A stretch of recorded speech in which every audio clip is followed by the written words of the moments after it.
అని చెప్పి ప్రమాణపూర్వకంగా తెలియజేస్తా ఉన్నా. అబద్ధం ఆడే అవసరం లేదు నాకు.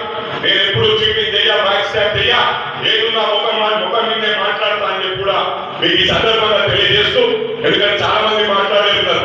ఇలా నీలం మధు గారు ఒక పంచాయతీ మెంబర్ ఉంది, ఇక్కడ వారి సర్పంచ్ గారు చెప్పింది ఇప్పుడే, అన్నా నా శిష్యుడని, నా శిష్యుడు ఎంపీ అవుతుందంటే చాలా గర్వంగా ఫీల్ అవుతూ ఉన్నారు. సర్పంచ్ గారు ఇక్కడ సర్పంచ్ ముందుగా ఆయన చెప్పి ఇంత మంచి వ్యక్తి చూడలే.